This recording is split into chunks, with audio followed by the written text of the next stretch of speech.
வணக்கம் அன்பர்களே, அஸ்ட்ரோசிரி சேனல் வாயிலாக நான் உங்கள் அஸ்ட்ராலஜர் டாக்டர் சதீஷ். மிதுன ராசி அன்பர்களே, புதன் பகவானை ஆட்சி வீடாக கொண்ட உங்களுக்கு இந்த ஏப்ரல் மாதம் எப்படி இருக்கும் என்று பார்க்கும் பொழுது, உங்களுடைய ராசி அதிபதி லக்ன அதிபதி என்று சொல்லக்கூடிய புதன் பகவான் 11ஆம் இடமான லாபஸ்தானத்தில் குருவுடன் சேர்ந்திருப்பது அனைத்து விதத்திலும் மேன்மை தரக்கூடிய அமைப்புத்தான். இந்த ஏப்ரல் 10ஆம் தேதிக்கு பார்க்கும்போது புதன் பகவான் மீண்டும் 10ஆம் இடத்துல போய் அமர்ந்து நீசமானாலும் அங்கே நீச பங்கமாக இருக்கக்கூடிய அமைப்பு. அப்போ புதன் பகவான் இந்த மாதம் முழுவதும் நன்றாக இருக்கின்ற காரணத்தால நீங்கள் உங்களுடைய எண்ணங்கள், செயல்கள், சிந்தனைகள் எல்லாமே சிறப்புடன் செயல்படக்கூடிய தன்மை, புத்திசாலித்தனமாக செயல்படக்கூடிய தன்மை, எந்த இடத்தில் எதை பேசணும் அதை கச்சிதமாக பேசி காரியத்தை சாதிக்கக்கூடிய தன்மையில தான் இந்த மாதம் உங்களுக்கு சிறப்பாக இருக்கிறது அப்படின்னு உறுதியாக சொல்லலாம்.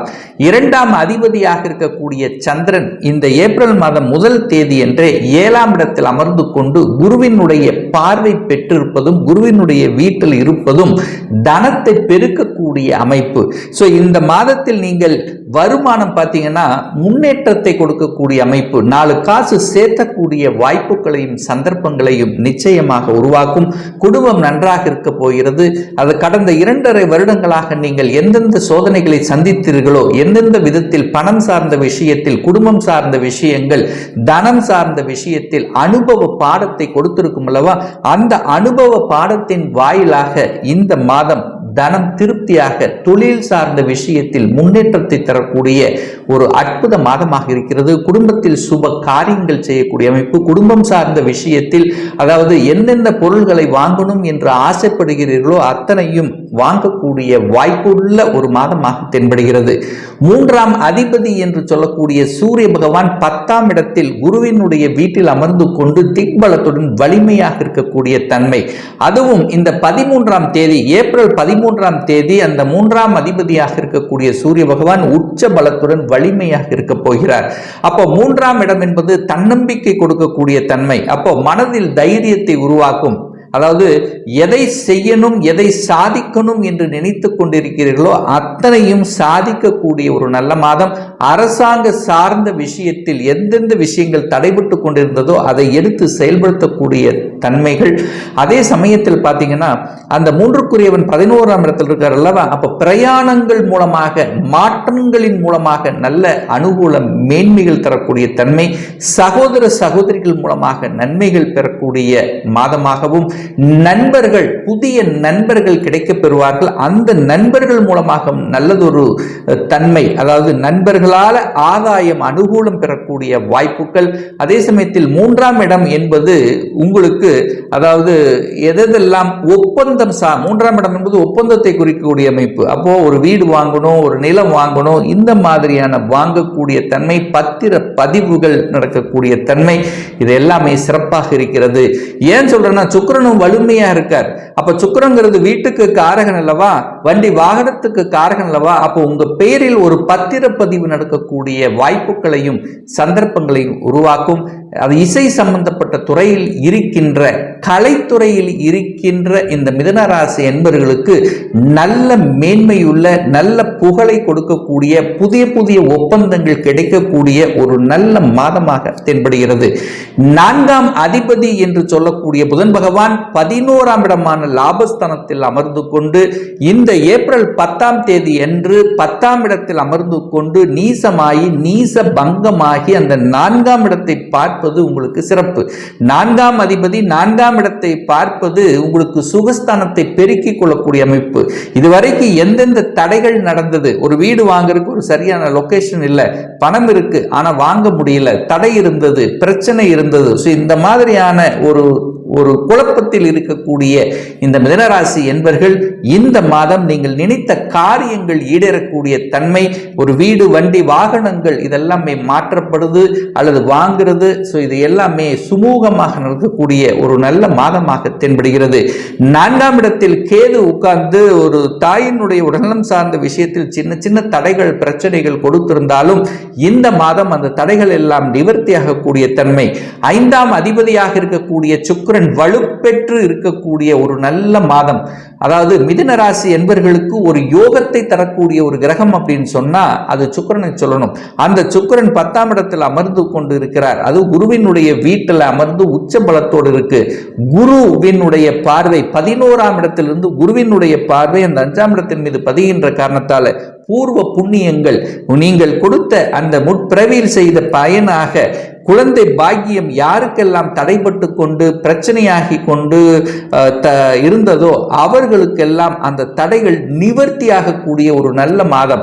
குழந்தை காரகன் குழந்தை ஸ்தானத்தை பார்ப்பதும் அந்த குழந்தை ஸ்தானத்தின் அதிபதியாக இருக்கக்கூடிய சுக்கிரன் குருவினுடைய வீட்டில் உச்சம் பெற்று இருக்கக்கூடிய இந்த நல்ல மாதத்தில் குழந்தைகள்னால ஒரு நல்ல அனுகூல மேன்மையை தரக்கூடிய தன்மை, வீட்டில் ஒரு நல்ல மழலை சத்தம் கேட்கக்கூடிய தன்மை, இன்னார் என்று குழந்தைகள் என்று சொல்லக்கூடிய தன்மை, குழந்தையினுடைய படிப்பு சார்ந்த விஷயங்கள் அற்புதமாக இருக்கும்.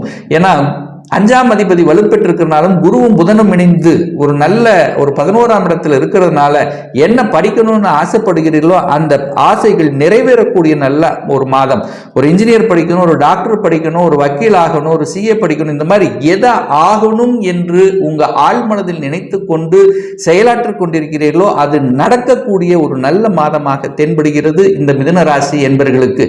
6ஆம் அதிபதியாக இருக்கக்கூடிய செவ்வாய் பகவான் 9ஆம் இடமான பாக்கியஸ்தானத்தில் அமர்ந்து கொண்டு இந்த மாதத்தினுடைய பிற்பகுதியில் அந்த செவ்வாய் 10ல் அமர்ந்து கொண்டு திக்பலத்தோட வலிமையா இருக்க போறார். அப்ப வேலை இல்லாதவர்களுக்கு வேலை கிடைக்கக்கூடிய தன்மை, கடந்த 2.5 வருடங்களாக வேலையை சார்ந்த விஷயத்தில் ஒரு நற்பலனை கொடுக்காம வேலை சார்ந்த விஷயத்தில் பல பிரச்சனைகளை அனுபவித்துக் கொண்டிருந்த மிதுனராசி என்பவர்களுக்கு இந்த மாதத்திலிருந்து வேலை சார்ந்த விஷயங்கள், வேலைக்கு இதுவரைக்கு தான் படித்த படிப்புக்கு உண்டான வேலை இல்லை, ஏதோ ஒரு வேலையில் இருந்தவர்கள், வேலையில் அழுத்தம் பிரஷரோடு இருந்தவர்கள், ஒரு நல்ல மாற்றத்தை எதிர்பார்த்து கொண்டிருந்தவர்களுக்கு ஒரு நல்ல மாற்றம் கிடைக்கக்கூடிய தன்மை. இதுவரைக்கும் ஒரு ப்ரமோஷனே கிடைக்கல, ஆனா எனக்கு ப்ரமோஷன் வந்திருக்கணும், இந்த மாதிரியான தன்மையில் இருந்து கொண்டிருந்தவர்களுக்கு ப்ரமோஷன் கிடைக்கக்கூடிய, பதவி உயர்வு கிடைக்கக்கூடிய ஒரு அற்புத மாதமாக அமைகிறது. 7ஆம் இடத்தை 7ஆம் அதிபதி பார்க்கக்கூடிய ஒரு நல்ல மாதம் அப்படின்னு சொல்லணும். அப்ப 7ஆம் அதிபதி எங்க இருக்கார்? 11ஆம் இடமான லாபஸ்தானத்தில் அமர்ந்து கொண்டு 7ஆம் இடத்தை பார்க்கிறதுனால திருமணம் சார்ந்த சுப காரியங்கள் நடப்பதற்கு ஏதுவாக இருக்கக்கூடிய ஒரு அற்புதமான ஒரு மாதம். திருமணம் சார்ந்த விஷயங்கள், இன்னாருக்கு இன்னார் என்று அடையாளப்படுத்தக்கூடிய நிகழ்வுகள், ஒரு சிலருக்கு திடீர் என்று திருமணம் நிச்சயிக்கப்படக்கூடிய தன்மைகள், இந்த மாதிரியான சுப காரியங்கள் உங்களுக்கோ உங்க குடும்ப உறுப்பினர்களுக்கோ நடக்கக்கூடிய ஒரு அற்புத மாதமாக அமைகிறது. 8ஆம் அதிபதியாக இருக்கக்கூடிய அந்த சனி பகவான் 9ஆம் இடமான பாக்கியஸ்தானத்தில் இருக்கிறதுனால கடந்த 2.5 வருடங்களாக எந்தெந்த பாக்கியத்தை உங்களுக்கு குறைத்து கொண்டிருந்தார்களோ, கொடுக்க முடியாமல் இருந்ததோ அத்தனை பாக்கியங்களும் கிடைக்கக்கூடிய தன்மை.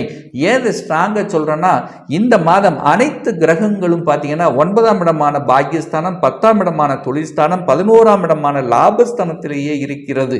அந்த வலியை கொடுக்கக்கூடிய, சோதனையை கொடுக்கக்கூடிய, அசிங்கம் அவமானம் என்று சொல்லக்கூடிய இந்த 6, 8, 12ஆம் இடங்களில் எந்த கிரகங்களும் இல்லாமல் இருக்கிறதுனாலேயே உங்களுக்கு நல்ல பல மேன்மைகள் தரக்கூடிய தன்மை. அப்போ வலி, வேதனை, துக்கம், துயரம், ஸோ இது எல்லாமே ஒரு பெரிய அளவுக்கு இந்த மாதம் இல்லை. ஏன்னா 8ஆம் இடத்துல எந்த கிரகம் இல்லை, 12ஆம் இடத்துல இல்லை, 6ஆம் இடத்துல இல்லாதனால பெரிய பாதிப்பை ஒன்றும் கொடுக்க போவதில்லை இந்த மிதுன ராசி அன்பர்களுக்கு.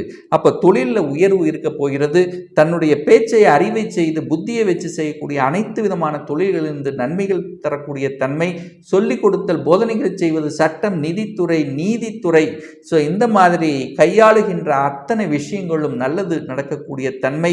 வேலையில் அழுத்தம் பிரஷரோடு இருக்கின்றவர்கள் அல்லது வெளிநாட்டுக்கு நான் போகணும் என்கின்ற ஆசையில் இருக்கக்கூடிய அத்துணை மிதுனராசி என்பவர்களுக்கு உங்கள் ஆசைகள் ஈடேறக்கூடிய வகையிலும் 11ஆம் இடத்தில் குரு இருப்பது அனைத்து விதத்திலும் உங்களுக்கு மேன்மையை தரக்கூடிய, தைரிய வீரியத்தை தரக்கூடிய, புகழை தரக்கூடிய, கௌரவத்தை தரக்கூடிய வகையில் இருக்கின்ற காரணத்தால் தொழிலில் மேன்மை, வேலையில் உங்களுக்கு வேலை இல்லாதவருக்கு வேலை கிடைக்கக்கூடிய தன்மை, இந்த மாதிரி உங்களை யாரெல்லாம் புரிஞ்சுக்கலையோ அவங்கெல்லாம் உங்களை புரிஞ்சுக்குவாங்க. எதிரிகளாக இருந்தவர்கள் கூட இப்போ உங்களுக்கு நண்பர்களாக மாறக்கூடிய தன்மைகள். ஸோ இப்படி அத்தனை விஷயங்களும் நல்லவைகள் நடக்கக்கூடிய ஒரு நல்ல மாதமாக உங்களுக்கு அமைகிறது. ஒரு நல்ல வழிபாடு அப்படின்னு எடுத்துக்கொண்டால், ஒரு அரசாங்கத்தில் ஒரு வேலை கிடைக்கணும் அல்லது அரசாங்க காரியங்களில் ஜெயிக்கணும் அப்படின்னா ஒவ்வொரு ஞாயிற்றுக்கிழமை என்று ஈஸ்வர பகவானை சென்று வழிபடுவது, அந்த சூரிய பகவானை வழிபடுவது அனைத்து விதத்திலும் மேன்மைகள் தரக்கூடிய ஒரு நல்ல மாதமாக உங்களுக்கு அமைகிறது.